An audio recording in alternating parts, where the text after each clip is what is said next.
नमस्कार, आप सभी का बहुत बहुत स्वागत है। आप देख रहे हैं विपक्ष ऑलवेज बेदम। मैं हूं परवीन शेख। वक्फ को लेकर विपक्ष अब छटपटा रहा है। उसे समझ नहीं आ रहा है कि वो क्या करे, रणनीति क्या हो, इसके लिए विपक्ष एकजुट नहीं है। इस बीच वक्फ पर बनी जेपीसी अपने अंतिम पड़ाव पर है। कमेटी के सदस्यों को बिल में बदलाव की अपनी अपनी रिपोर्ट पेश करने के लिए 48 घंटे का वक्त दिया गया है। पैनल बिल के 44 बदलावों के अलग अलग हिस्से पर विचार करने के लिए 24 और 25 जनवरी को 2 दिन बैठक करेगा। मोदी सरकार इसी बजट सत्र में इस बिल को पास करवाने की तैयारी में है। तैयारी तो कांग्रेस की भी है। दिल्ली में विधानसभा चुनाव के लिए कांग्रेस ने स्टार प्रचारकों की लिस्ट जारी की, लेकिन इस लिस्ट से पूर्व सीएम भूपेंद्र सिंह हुड्डा और उदय भान का नाम गायब है, जबकि प्रचारक लिस्ट में कुमारी शैलजा, रणदीप सुरजेवाला शामिल है। अब कांग्रेस की इस लिस्ट से हरियाणा में सियासी संग्राम छिड़ गया है। पूर्व सीएम भूपेंद्र सिंह हुड्डा को हरियाणा चुनाव में हार के बाद से ही लगातार प्रताड़ित किया जा रहा है, जिसके बाद उनकी नाराजगी काफी बढ़ चुकी है। खबरें तो यह भी हैं कि अब हरियाणा कांग्रेस में दो फाड़ होने वाला है। तो कैसे वक्त पर बटा हुआ है विपक्ष, क्यों कांग्रेस में मचा है संग्राम, इसी पर चर्चा के लिए स्टूडियो में मौजूद हैं कैपिटल टीवी के editor in chief doctor Manish Kumar और एग्जीक्यूटिव एडिटर राजीव कुमार। आप दोनों का बहुत बहुत स्वागत है। धन्यवाद। कांग्रेस की परेशानियां खत्म होने का नाम ही नहीं ले रही। एक समस्या खत्म होती नहीं है कि दूसरी खड़ी हो जाती है। देखिए, Congress party under Rahul Gandhi is disoriented, दिशा विहीन हो चुकी है। अब मैं एक चीज को जोड़ के देखूं तो मुझे तो ये समझ में नहीं आ रहा कि खबर ये चलाई जा रही है कि राहुल गांधी बड़े नाराज हैं, लोकल लीडर से फोन करके डांट रहे हैं। आपने समय दे करके, टाइम बता करके कि आप नई दिल्ली में रोड शो करेंगे, कहाँ गायब हो गए? कहाँ गायब हो गए आप? तो मालूम चला कि भाई मे बी कि उनके इनर सर्किल के लोग ज्यादा परेशान हैं दूसरी चीजों को लेकर के, कि मालूम चल रहा है उधर नक्सलियों के खिलाफ ऑपरेशन चल रहा है।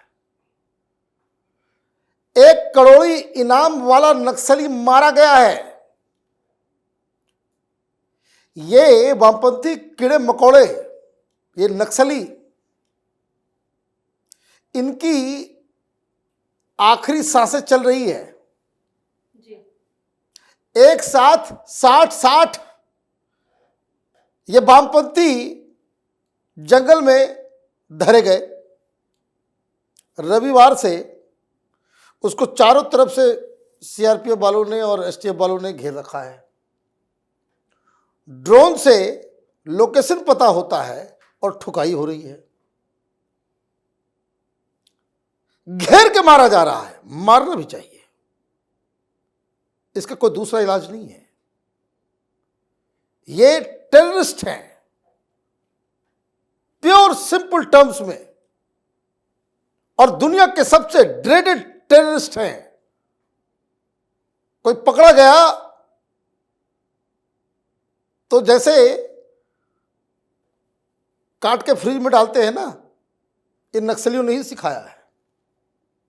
इस तरीके का हिंसा करते हैं, हाथ पर काट के जिंदा टांग दिया जाता है। ये इनका कहलाता है जन अदालत। केजरीवाल भी खोल रहा था ना जन अदालत, जब आया था नया नया, जनता की अदालत है ना, तो जन अदालत यही तो नाम रखा था ये इसने। तो शायद लुटियन जोन में जेएनयू वाले और बाकी, जेएनयू में मातम चल रहा है कि अब क्या होगा। अमित शाह ने कहा है कि खत्म कर देंगे 2025 में, नक्सलवाद का नामो निशान मिटा दिया जाएगा, जहां कहीं भी उनको खत्म किया जाएगा। तो सवाल तो ये है कि राहुल गांधी अगर देशभक्त हैं, नक्सली संपैथाइजर नहीं है, ये तमाम लोग, इतना बड़ा कैच, इतना बड़ा ऑपरेशन, कल तक खबर आपको मिल जाएगी कि संख्या 20 नहीं 60 नक्सलियों को खत्म किया गया। टॉप कमांडर्स को चलनायक था, मतलब कमांडर इन चीफ, इन सबको मारा जा रहा है, is it not something we must rejoice, celebrate? अपने सुरक्षा कर्मियों को, सीआरपीएफ के जवानों को, जो लोग इस ऑपरेशन में शामिल हैं, उन अधिकारियों को क्या तारीफ नहीं होनी चाहिए? ये इंडी गठबंधन साइलेंट क्यों है, ये एक बड़ा सवाल है। और राहुल गांधी अगर इस नक्सल ऑपरेशन के समर्थन में ट्वीट नहीं करते हैं तो आप ये समझिए कि क्यों कांग्रेस पार्टी पूरी तरीके से डिसोरिएंटेड हो गई है। बिल्कुल, कांग्रेस पार्टी के अंदर वाकई में कई सवाल उठ रहे हैं, ना सिर्फ राहुल गांधी को लेकर बल्कि कांग्रेस पार्टी को लेकर। जहां हरियाणा में नेता प्रतिपक्ष को अभी तक सिलेक्शन नहीं हुआ, उसको लेकर सवाल थे, अब स्टार प्रचारकों की लिस्ट हुड्डा को ही गायब कर दिया गया। देखिए, ये राहुल गांधी को लेकर ही है, ऐसा नहीं है कि राहुल गांधी इससे बाहर है। हरियाणा में जो कांग्रेस की स्थिति अभी है उसमें राहुल गांधी की सबसे बड़ी भूमिका है। राहुल गांधी अपने ऊपर जिम्मेदारी नहीं लेते, लेकिन जीत का क्रेडिट ले लेते हैं। जीत गई कांग्रेस अगर तेलंगाना में तो राहुल गांधी की वाहवाही, कर्नाटक में जीती, लोकल यूनिट की कोई औकात नहीं है, राहुल गांधी की ये, या फिर हिमाचल में जीती, राहुल गांधी 2 दिन कैंपेन में नहीं गए, फिर भी राहुल गांधी का नाम आएगा और साथ में प्रियंका वाड्रा का नाम। मतलब सारे जगह चुनाव जिताने वाले यही गांधी नेहरू परिवार के लोग हैं, लेकिन चुनाव हराने में इनकी कोई भूमिका नहीं है। महाराष्ट्र में हार गई कांग्रेस, इनकी कोई भूमिका नहीं है, लोकल लीडर ने काम नहीं किया। हरियाणा में चुनाव हार गई तो इसमें हुड्डा ने काम नहीं किया। हुड्डा के बदले अगर कुमारी शैलजा को भी इसी तरीके से पनिशमेंट देते तो पता चलता कि नहीं ये सब लोकल लीडर हैं। अगर रणदीप सुरजेवाला को देते तो कहा जाता कि नहीं पूरे यूनिट को पनिशमेंट दिया जा रहा है और साथ में कुछ जिम्मेदारी नेशनल लीडरशिप की भी होती है।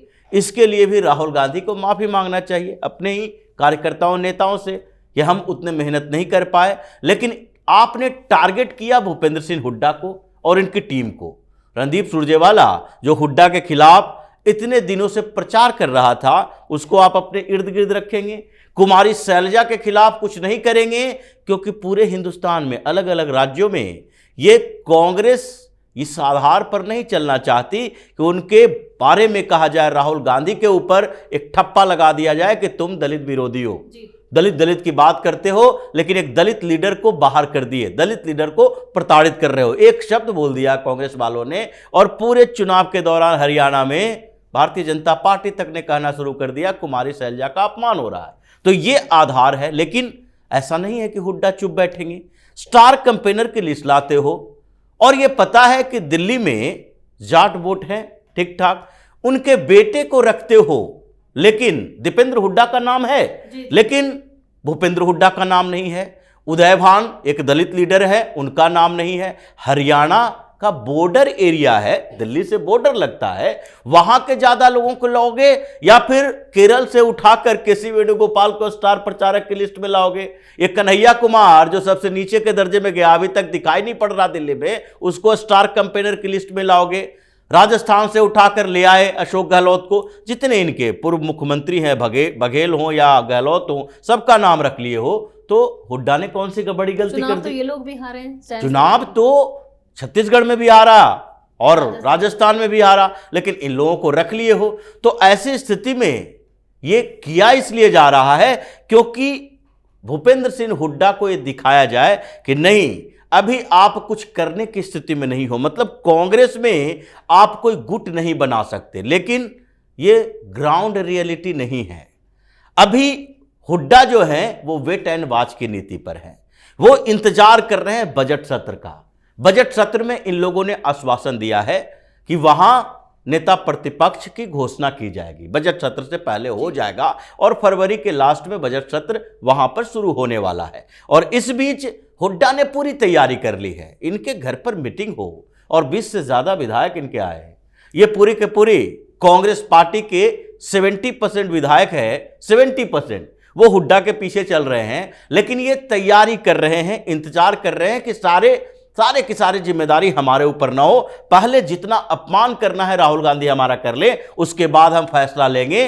वो तो तैयारी कर चुके हैं कि एक रीजनल पार्टी और चाहिए हरियाणा के अंदर, ताकि रीजनल पार्टी अगर होगी तो वो हुड्डा की पार्टी होगी। कल होकर राहुल गांधी का दिमाग फिरा तो वो दीपेंद्र हुड्डा के साथ भी ऐसा करेगा। तो इसलिए एक रीजनल पार्टी बनाओ अपने समर्थकों के साथ, चाहे 10 सीट भी जीते, 5 सीट जीते, 8 सीट जीते, लेकिन हमारी एक औकात वैसी ही होगी जैसे राहुल गांधी के छोटे छोटे, यानी कांग्रेस के छोटे छोटे पार्टनर हैं, जो इंडी अलायंस का पार्ट है, उसके सामने राहुल गांधी सरेंडर करके रखता है और अपने नेताओं को पैर के पास बिठा कर रखता है। तो यह स्थिति कांग्रेस की चल रही है। जल्द ही हरियाणा में कांग्रेस विस्फोट होगा और एक और नई पार्टी लेकर आएंगे, कांग्रेस वहां शून्य पर आउट हो जाएगी। एक तरफ कांग्रेस में ही यहाँ पर तोड़फाड़ होने लगे हैं, तो इधर वक्फ बोर्ड का जेपीसी जो है वो अंतिम पड़ाव पर पहुंच चुके हैं, रिपोर्ट तैयार है। और लेकिन विपक्ष जो है, सबसे ज्यादा शिकायतें जेपीसी के पास विपक्ष की गई हैं। तो ऐसे में क्या विपक्ष पूरी तरह से बिखरा हुआ है या हथियार डाल दिए हैं? देखिए, विपक्ष कुछ नहीं कर सकेगा,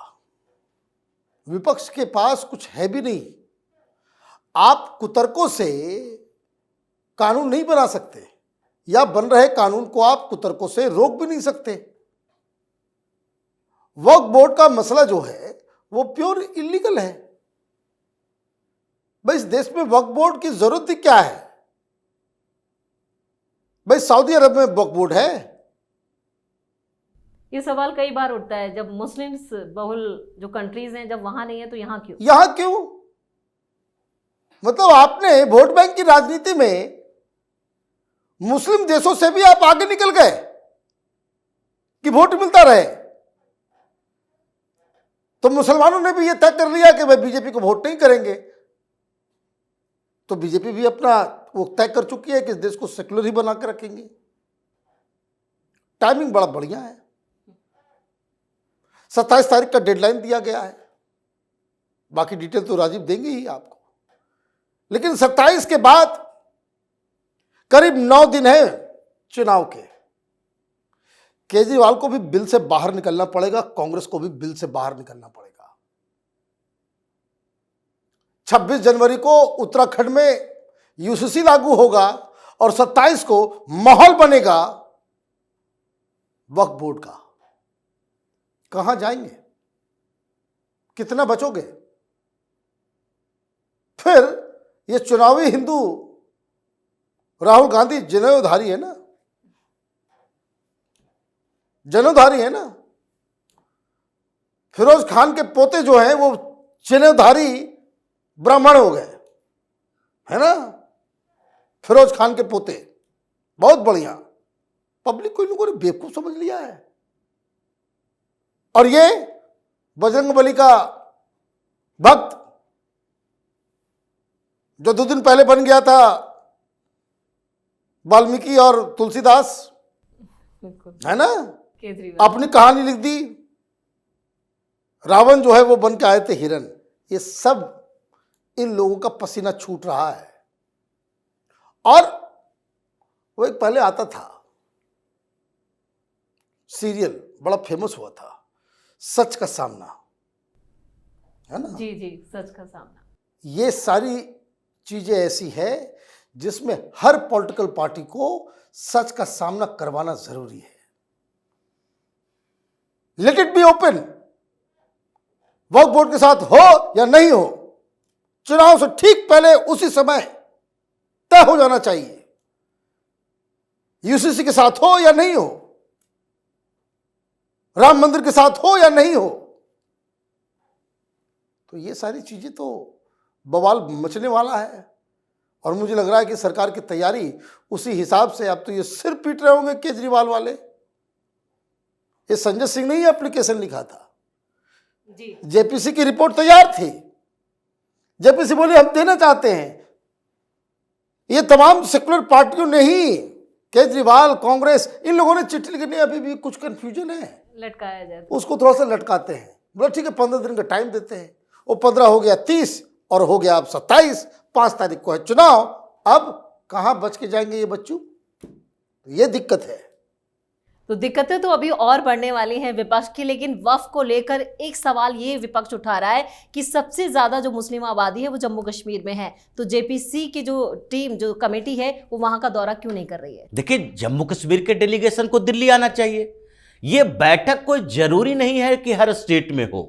ये जरूरी है कि कितनी बैठकें हुई है और आपने कहां कहां से जेपीसी को लेटर लिखा है कि हम अपने डेलीगेशन के साथ आना चाहते हैं और बताना चाहते हैं हमारे यहां समस्या क्या है। सबसे ज्यादा मुस्लिम आबादी जम्मू कश्मीर में है, लेकिन वक्फ बोर्ड की प्रॉपर्टी के सबसे कम डिस्प्यूट है वहां।